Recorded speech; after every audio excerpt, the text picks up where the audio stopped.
Chapter 5. Are you sure you didn't bang your head, you say? I could understand them, and I don't know any other languages. They call it shadow tongue, says Auburn. They teach it in Marston School. Then how could I know what they're saying? I don't know, says Auburn. I never heard of this happening before. Maybe there was some sort of scientific accident today with the valves in the machines? Maybe, you say. But what did they say? They're wondering what to do with us, you say. I didn't know what it all meant, but they said I was too much and you were not enough, or something like that. And then Droop wanted to kill me in case I might explode or something. And they wanted, I don't know, to see why you didn't react to the darkness, make you a lab rat. But they decided to take us to the school and we'll learn alongside the others. It doesn't sound like that'll be the end of it, he says. Maybe not, but... The nurse enters the room and pulls the curtains around your bed, cutting off the conversation. She takes your pulse before wordlessly showing you to the bathroom. There, an old metal bathtub, green around the plug hole, a toilet, a small basin, a grainy spotted mirror. You lock the door and clean yourself up, seeing that blood has got everywhere, has dripped out of your nose and dried above your lip. You find the clean clothes in your bag, a black cotton smock dress and cardigan. From the pocket of your trousers you rescue the note your dad gave you on the jetty. It is sodden, the ink has run, and the words are unreadable black blotches. You sit on the edge of the bath. You do feel different after the procedure. You're not sure if that's because you're bruised and hurting, because of the overheard conversation, or because of the injection itself. The fear that tastes like bile, the ouches, the dirt, they cover up all your other feelings. Is there some other unnameable ache inside? You can't tell, not yet. You wrap your wet clothes in an imported plastic bag and tie it up with 4 double knots. When you return to the room, your legs are stronger, your vision clear, and Auburn is gone. The nurse sits you down. The pastel green vinyl on the chair is split and yellow foam spills out. She explains that you have been given a wonderful opportunity to attend a prestigious technical college where students excel in their learning, far from any malign influence. She says that you'll be taken there. Oh my god! Felix, what? I didn't do anything! Don't touch it, okay. I didn't touch She it. says that you'll be taken there. She says you'll be taken there this afternoon in an airship, that you should be grateful. You're not really listening. She leads you through a back door and again shingle crunches beneath your feet. The testing facility, the dome, the cylinders, the cabins, all lie behind you. To one side you glimpse the sea over the gradual shelving of the shingle, and with a pang wish you brought your costume. Before you, an assortment of buildings. The Union Jack flutters in the wind outside the timber-clad waiting room. Inside, the smell of mildew, mouldy armchairs and damp left behind books. Would you like a beaker of squash or a cup of tea? Asks the nurse, as you range about the room. Oh, I could even sort you out a cheese and pickle sandwich if you're desperate. You say nothing. Out of the window, a bright reflection catches your eye. It's stupendous, you whisper. It's the airship. You've seen the airship. Large chrome propellers, the arcing curve of the sleek upper floater, the dark undercarriage, set with gun turrets, the many windows of the gondola. The airship rests on a large concrete landing platform layered beside the shingle. You've never flown before. You watch a woman run out of the open ramp, entering the waiting room. She's wearing a grease-stained chambray shirt, rolled at the sleeves, tobacco dungarees, steel tools spilling out from her deep pockets. Slightly greying strawberry blonde hair is tied back in bunches. Hold up, he says. We run out of sugar for the headmaster. The nurse wrinkles her nose as the woman barges into the kitchenette, rustles open a creased paper bag from a pocket, and with a gentle pattering pours all the sugar from the tin into her bag. She winks at you. I'm Emily, and that's my ship, she says. I like the way you gaze at her. That's not your ship, says the nurse. Belongs to the Admiralty. I like to see them fly it, says Emily, before adding to you. That is a dreadnought-class airship, the Orca. You are to introduce yourself as lead mechanist Emily Wells, says the nurse. I thought the flying object was called HMS Ligand, she adds. Not what it says on the prowl, says Emily, pointing. You see, in Looping Golden's script, the words the Orca. Auburn's on board already, she continues. There's only the two of you as new students today, so you might as well head on up. Thanks, you say, smiling for the first time today. She is not to leave without the correct protocol.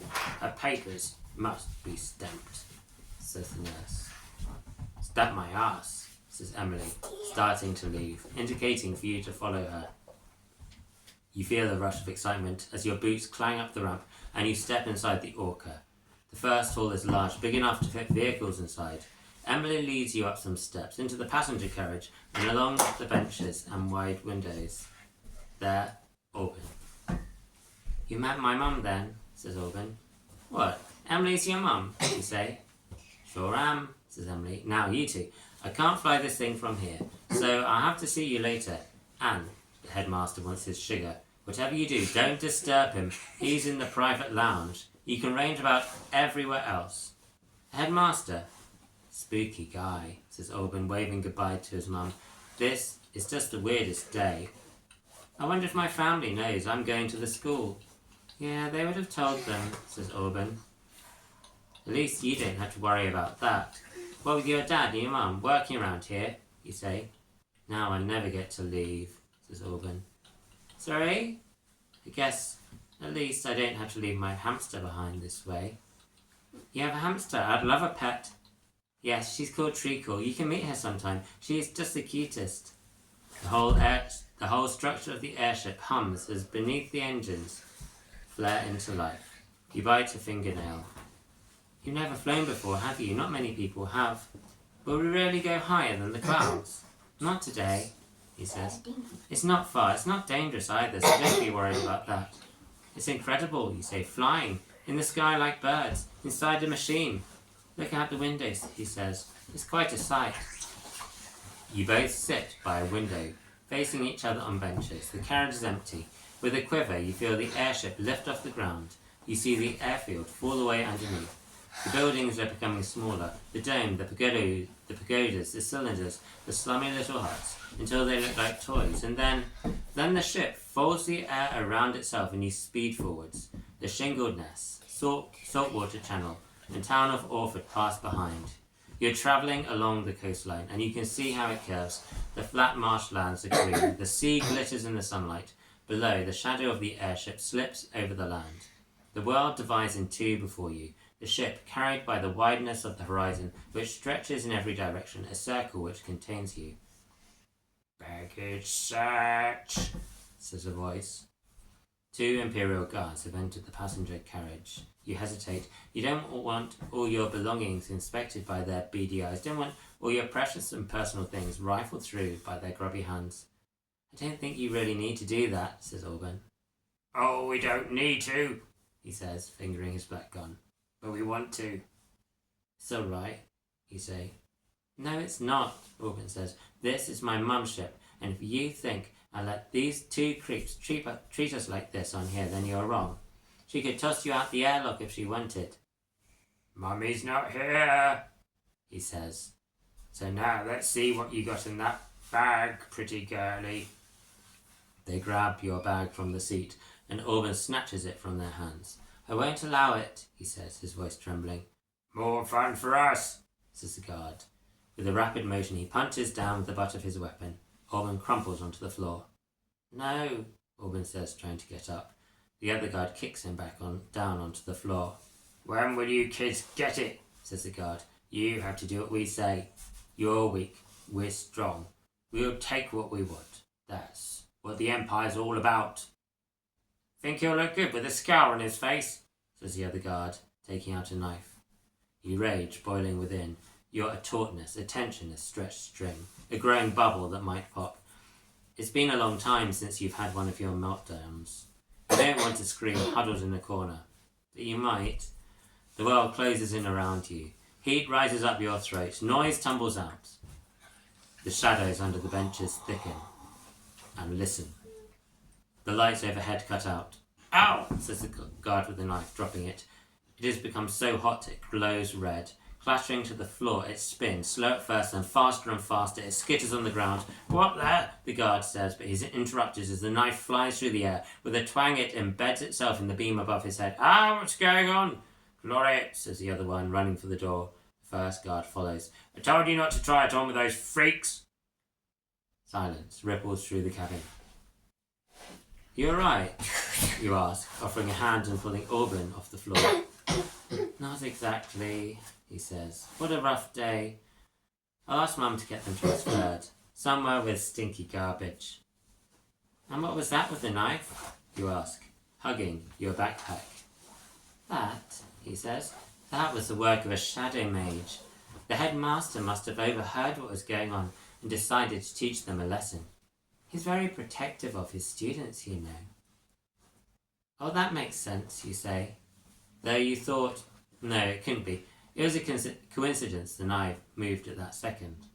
We'll be there soon, says Auburn. Take a look. You see a river, a town, and more wetlands. Out of the marshes, edged with yellow-tipped gorse. A slight rise in the ground, and atop it a collection of buildings. As the airship descends, you see the school in more details. Wide lawns that the buildings cluster around. An old red brick quadrangle topped with an ice-white cupola. A series of angular, salt-battered concrete structures connected by walkways. A radar tower. A long building with large curved windows. A hulking aircraft carrier hangar. A row of brown brick cottages. An old worn shrine. From high up, it's almost an island surrounded by a low flinty wall. Let's not tell anyone about our unusual test results on the nest, says Auburn, as the airship touches the ground. It'll be bad enough my dad being a teacher. I don't need any more not normal stuff about me. You nod. The knife is still warm.